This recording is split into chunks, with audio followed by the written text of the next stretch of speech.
உங்க எண்ணங்களால உங்க வங்கி கணக்கு இருக்கிற பணம் மாறும்னு எப்பவாச்சும் யோசிச்சு பார்த்துருக்கீங்களா? கண்டிப்பா மாறும். எப்படின்னு இப்போ பார்க்கலாம். இவங்க தான் அலெக்ஸ். கடனாலையும் பண் கஷ்டத்தாலையும் எப்பவும் போராடிக்கிட்டே இருந்தாங்க. ஆனா அலெக்ஸ் இந்த மணி வைப்ரேஷன் ரீசெட் பத்தி தெரிஞ்சுக்கிட்டாங்க. இந்த புத்தகம் அலெக்ஸோட வாழ்க்கையை மாத்திடுச்சு.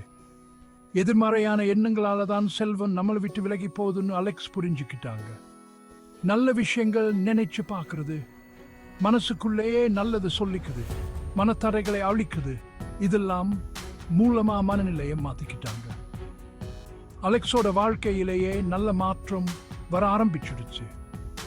புது புது வாய்ப்புகள் வர ஆரம்பிச்சுது. பணப்பிரச்சனைகள் மறைஞ்சு போச்சு.